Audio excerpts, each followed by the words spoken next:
तिकडे मतदान केल्यानंतर बोटावरची शाई निघत असल्याच्या तक्रारी येत आहेत आणि आता चक्क हँडवॉशने देखील बोटावरची शाई जात असल्याचं समोर आलेलं आहे।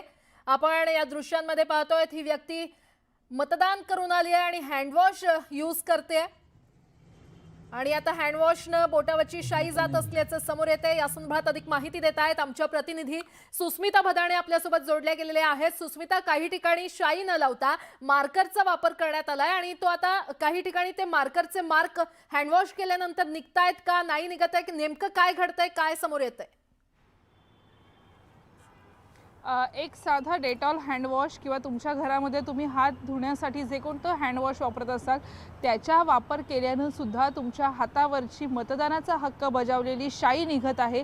हे आता सगळ्याकडे प्रूव्ह झालेलं आहे किंवा तशा पद्धतीचा एक्सपेरिमेंट आपण सुद्धा करून बघितला आणि अनेक मतदारांकडून या तक्रारी येत आहेत की वारंवार आम्ही मतदानाला जेव्हा जायचो, यापूर्वी मतदान करायचो तर साधारणपणे महिना 15 दिवस आमच्या हातावरची शाई निघायची नाही, परंतु एक साधारण 30-35 रुपयाला मिळणारं हे डेटॉलचं हँडवॉश तुम्ही एक 2 ते 5 मिनिटं तुमचा हात नीट धुतला स्वच्छ पाण्याखाली की त्याच्यावरची शाई ही काही मिनिटात फिकट होत आहे। ज्यावेळेला आम्ही हे सगळं तपासण्याचा प्रयत्न केला त्यावेळेला एक गोष्ट पाहायला मिळाली, ज्या पद्धतीनं हे शाई लावली जाते तर शाई लावण्याची पद्धत सारखी आहे। बोटाच्या स्किनला त्वचेला सुद्धा ही शाई लावली जाते, त्यानंतर ती नखाकडनं पुढे सरळ लाईन येते, अगदी तशाच पद्धतीनं ही शाई मतदानानंतर मतदारांना लावण्यात आलेली होती। दुसरा महत्त्वाचा मुद्दा म्हणजे तब्बल 1.5 ते 2 तासांनंतर शाई पुसण्याचा प्रयत्न केल्यानंतर अर्थात ही शाई तोवर सेट होते, काही सेकंदात ही शाई गडद होऊन त्याच जागेवरती चिपकून राहते। परंतु साध्या डेटॉल हँडवॉशने जर अशा पद्धतीनं जर शाई निघून जात असेल तर कुठल्याही ॲसिडिक फॉर्म्युलाची तुम्हाला गरजच नाही आहे आणि हा प्रकार जर सर्रास सगळीकडे सुरू असेल तर यातनं गंभीर परिणाम आपल्याला पाहायला मिळते। सोशल मीडियावरती तसे व्हिडिओ येत आहेत आणि त्याच पद्धतीचा प्रयोग न्यूज 18 लोकमतच्या मदतीनं आपण सुद्धा करून बघितला तर हो, तुमच्या हातावरची शाई ही पुसली जात आहे। अगदी साधं डेटॉल हँडवॉश सुद्धा तुम्ही मतदान केलं आहेत की नाही याचे पुरावे मिटवू शकतं। किटाणू मिटतील का नाही माहिती नाही, पण एका अर्थी अशा पद्धतीच्या हँडवॉशनं मतदारांचा हक्क मात्र पुसला जाऊ शकतो। भविष्यात हे घडत होतंय, हे चिन्ह घडत आहे त्याची। बरं सुस्मिता, धन्यवाद या संपूर्ण माहितीसाठी।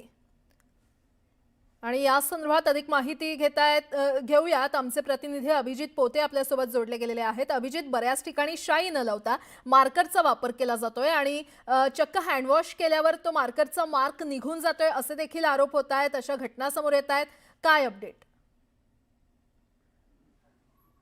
नक्कीच आपण पाहतोय की पुणे शहरात देखील अक्षरशः भोंगळ कारभार निवडणूक आयोगानं खरं तर लावलेला आहे असा आरोप थेट राज्य महिला आयोगाच्या अध्यक्षा रुपाली चाकणकर यांनी केलाय। प्रभाग 34 मध्ये, बरोबर आहे ना, ते 34 मध्ये ना काही लोक रुपाली चाकणकरांना भेटले आणि त्यांनी आरोप केलाय की ह्या सगळ्यावरती जी शाई लावली जाते ते एका लिक्विडनं पुसली जाते आणि तेच दुबार मतदार पुन्हा मतदान करतायत। खरं तर दुबार मतदानाचा हा सगळा जो टक्केवारी आकडा होता ते गेल्या अनेक दिवसांपासून मांडला जातोय, तसंच काहीच चित्र धायरीमध्ये दिसते। तुम्हाला काय लोक सांगतायत किंवा काय आरोप करतायत लोक?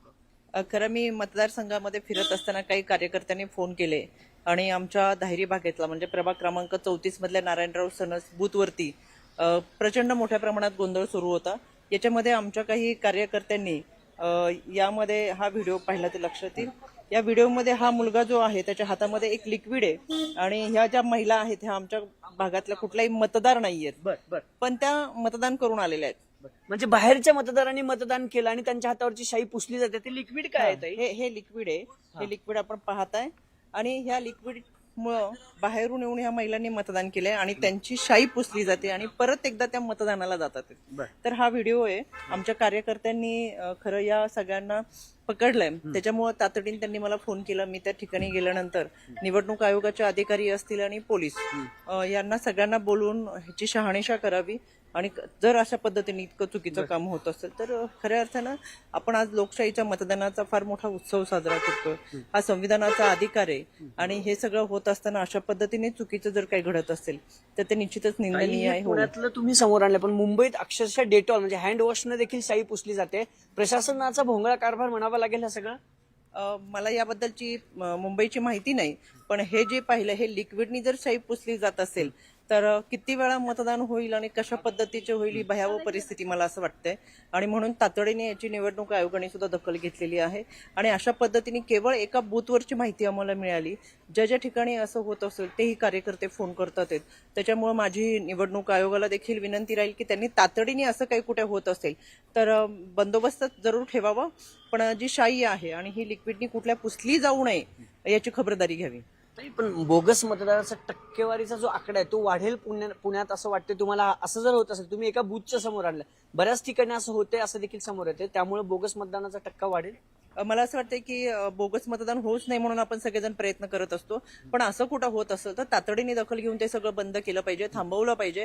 प्रत्येक नागरिक त्याच्याच मतदानावरती त्याला मतदान करता आलं पाहिजे. बोगस मतदान होता कामा नये.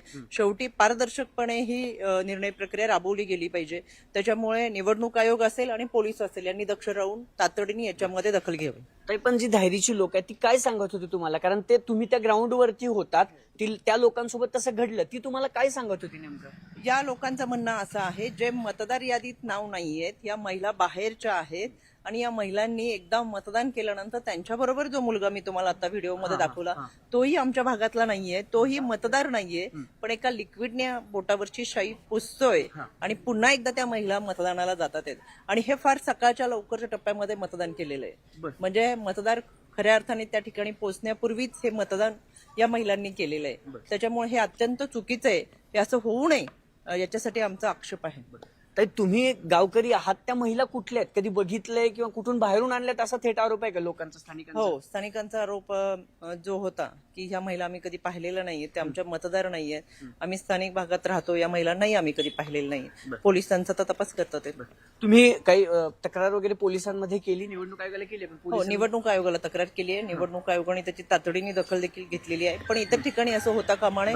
कार्यकर्ते सतर्क होते म्हणून ती माहिती मिळाली. हे खरं तर खूप भयंकर आहे. आपण पाहतोय की रुपाली चाकणकर राज्य महिला आयोगाच्या अध्यक्ष आहेत आणि त्यांच्या गावात, म्हणजे अगदी त्यांच्या घरासमोर ते बूथ आहे आणि तिथं बाहेरून काही महिला आणल्या गेल्या, त्यांचं मतदान झालं आणि एका विशिष्ट लिक्विडनं त्या मतदानाच्या जे बोटाला शाई लावली जाते ते शाई पुसण्यात आली आणि पुन्हा त्यांना त्या मतदान केंद्रावर नेण्यात आलं. हे सगळं भयंकर या पुण्यात घडताना पाहायला मिळतंय. निश्चितच हे भयंकर आहे. म्हणूनच प्रत्येकानं एक जागरूक मतदार म्हणून मतदान करणं गरजेचं आहे. धन्यवाद अभिजित या संपूर्ण माहितीसाठी. आता आपण जातोय उल्हासनगरमध्ये. उल्हासनगर प्रभाग क्रमांक 18 मध्ये मतदान केंद्रावर मोठा गोंधळ उडाला असल्याचं कळतंय. अनेक मतदारांच्या बोटावरची शाई क्षणार्धात पुसली जाते आणि मतदारांनी त्यामुळे तीव्र संताप व्यक्त केला. यामुळे अनेक जण पुन्हा मतदान करण्याची किंवा मतदारांनी अशी शक्यता व्यक्त केली आहे, दुबार मतदान होऊ शकतं अशी शक्यता त्यांनी व्यक्त केली आहे. आलोय कधीपासून मी इकडे अधिकाऱ्यांना बोलवतोय, कोण इकडे अधिकारी नाही, कोणी जिम्मेदारी घ्यायला तयार नाही. तुम्ही समोर बघू शकता, कमीत कमी 60 लोकांची शाई निघाली आहे आणि त्याची जिम्मेदारी कोण? जर ईसीआय घेते किंवा कोण घेतोय? पोलीस इकडे काय करत नाही. पोलीस बोलतो आम्हाला माहित नाही. प्रशासन कोण नाही इकडे, त्याची जबाबदारी कोण घेणार? आणि इकडे सर्वांना माहिती आहे कोण बोगस वोटिंग करतो, जे स्थानिक नगरसेवक ते सर्व करतात. आता त्याची जिम्मेदारी कोण घेणार आहे ही आम्हाला पाहिजे. मला स्थानिक नगरसेवक आहेत, तुम्हाला माहिती आहे, ललित कवत्रा शाळेमध्ये 18 नंबर पॅनल मध्ये